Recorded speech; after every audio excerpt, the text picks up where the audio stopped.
Welcome to historic Baltimore, where you'll know exactly when it rains just by looking at the calendar. Affordable 1,000 square foot apartments for cleaning ladies and unemployed artists, on top of empty movie theaters, where you can come down and watch a free movie.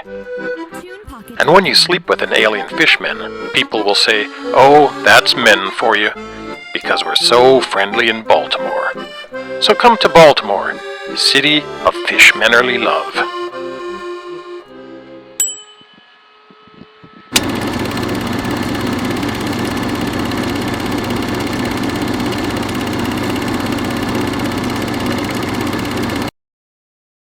Hello and welcome to Random Movie Time. Today we'll be talking about the 2017 feature film The Shape of Water, directed by Guillermo del Toro. It stars Sally Hawkins, Octavia Spencer, Michael Shannon, and Doug Jones. The story follows a mute cleaning lady who works in a secret government facility that is holding a secret fish-like male creature in hopes of exploiting his powers to use as weapons against the Russians. The creature and the cleaning lady strike up a romance, and the cleaning lady, with the help of her unemployed artist friend, hatch a plot to rescue the sea creature from the facility. So, Tommy, what did you think? Well, I didn't like it all that much. When Del Toro started, he made two really good movies, Kronos and Mimic, and I thought those are just exceptional, masterpiece horror movies. I thought they were really, really well done. Ever since then, his movies haven't really captivated me. I know they've gotten increasingly popular with the rest of the world, but I just find they sort of have kind of this forced, ham-fisted whimsy and melancholy to them.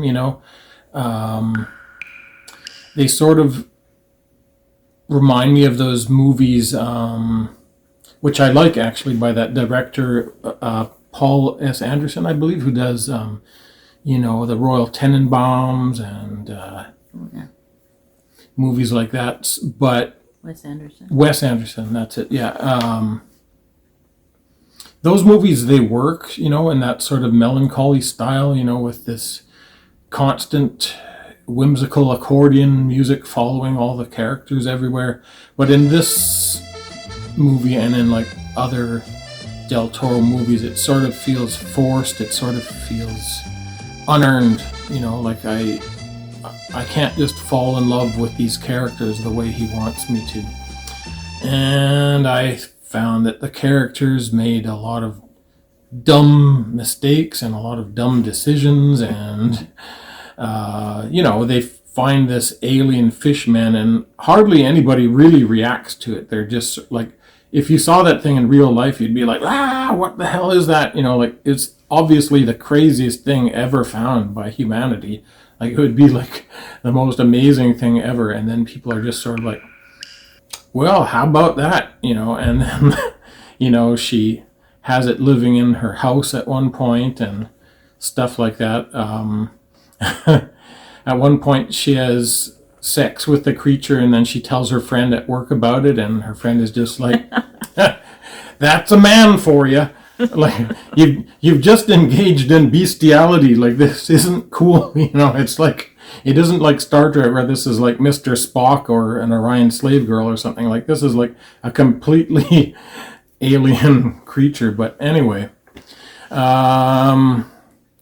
they did this sort of green teal color push to the whole movie, which it was sort of going with the theme of water, and this creature is maybe from the swamps in South America or something like that. And I don't know, it was just a little too ham-fisted also, like everything's green, green, green, green. This guy eats pies and they all have to be key lime pies, and then he has a fridge full of key lime pies, so everything is just green, green. Like, we get it, like, I'm such an auteur, I know how to make everything green so it all matches. I don't know, I thought it was a little too much. It really made you feel like you're watching a movie rather than, escaping to a different reality. I thought it was weird that, the woman has the filthiest apartment I've ever seen. Like, every square inch of every wall is just like completely covered in dirt, and her job is to be a cleaning woman. I thought that was kind of weird. But anyway, it did pick up a little bit at the ending, but the problem with the ending was that it just kept going. It reminded me of the ending of the first Lord of the Rings movie, where there was just like 5 endings, and you just keep thinking, oh, is this the ending? Or, oh, is this the ending now? Is this the ending? And anyway, I found the movie was like a little too long. But other than that, there were some things to recommend it. The actors weren't bad. Doug Jones, as usual, does a great job under all that makeup. We've seen him in Star Trek lately. We saw him in some other Guillermo del Toro movies, such as Hellboy. So he's always really good. But I don't know. It wasn't my thing, and I can't exactly put my finger on why these Del Toro movies don't captivate me as much as they do other people, but they just don't ring true to me. What do you think, Shannon? Well, I liked it. I don't agree with you on some things. I thought it was a beautiful movie. I thought the music was very well done. The music actually the score won an Oscar. Well, the movie won an Oscar. In fact, it won many, many Oscars. It was set in 1962, hence the backdrop.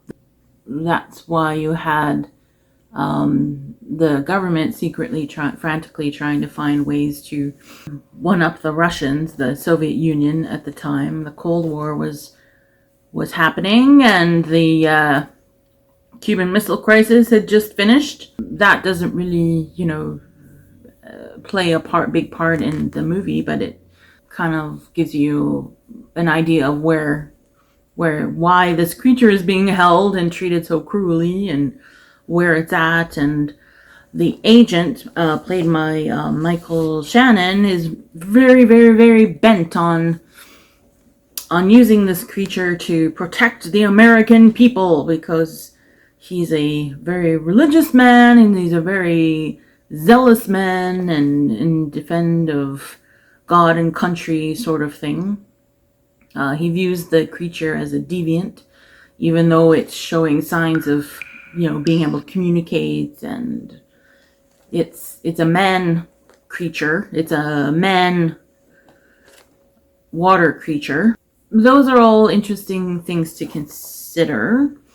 The color palette in the film is kind of a character unto itself. So apparently the green represents the future and the unromantic and unwelcome, sterile type of future, which is why the installation is all green and the tile is green, and there's green throughout the film. It's a very, very heavy color palette. But then if you look at the main character, she's her apartment is mainly blues, and her thing is blue because blue is associated with the past and with tradition and primordial things, apparently. Whereas her neighbor's apartment is all golden and yellow hues, warm hues, because he's very accepting and welcoming, that sort of thing. So you kind of, if you look at it in that way, it's kind of interesting because the creature doesn't have green on him. They specifically, Guillermo del Toro apparently specifically said he can't have green in him. He has to be, blue, maybe a bit of red to signify love, kind of thing. So these are kind of creatures who are kind of living in the past. The main character's apartment looks like it's more from the 30s or the 40s, because it's, that's her realm. She associates with things, and they're constantly watching old movies, like movies from like the 40s and the 50s and stuff like that. So it's kind of their thing. So I mean, it paints this color palette, and I agree. Sometimes it's over the top. Sometimes it's very heavy, and it does get tiresome after a while. But I do see where he's going with it, and I think, for the most part, it's very beautifully done. The music fits it very well. It does have kind of an ethereal fairy tale feel to it, but my biggest issues with the film are it is too long. It's just stretches out far too long. I think they could have cut some of it. And part of the issue here for me was that there were too many plots going on, too many subplots. Like there was the creature study plot where, the scientist is a Russian spy and he's trying to kidnap the creature for his own government and blah, blah, blah. And then there's the romance going on, which is supposed to be the main storyline. And then there's the whole, her neighbor who is a good friend of hers is gay, and he's like, he's struggling because he has this crush on this diner guy who he gets his pie from every day. There was just too much going on, and it was too long. It was quite beautiful, and I liked it. I just think that there could have been things that would have improved it. That's my take. All right. Well, and what's funny is the creature in the movie was heavily influenced by the creature of the Black Lagoon, which is what Guillermo del Toro modeled the creature on. But he also looked like you said, he looked like that alien in Mass Effect as well. Yeah, Thane Krios, yeah. Yeah, Thane Krios. But anyway, how many sea creatures do you give this out of 5? I'll give it 2. I think, it's got some interesting stuff in it, and as I said, it does pick up a bit at the end and get you invested in the story a little bit more. But it's not my thing. I will say that it's very possibly your thing, though, because this is a very popular movie with cinema buffs. So if you like Del Toro, then you're gonna like this, and I think most people do like him. But for me, 2 sea creatures. What about you, Shannon? How many sea creatures? I think I'll give it 4 sea creatures out of 5. I think that it's not a perfect movie by any stretch, but there's a lot of value in it. But I do agree it could have been more subtle, and he could have made the movie shorter and made some improvements. But a beautiful movie, and he set out to make a fairy tale, an otherworldly fairy tale, and I think for the most part that comes across. Right. So, there you have it. Time to drown our sorrows, or maybe grow some gills and not drown. Anyway, we'll see you next time on Random Movie Time.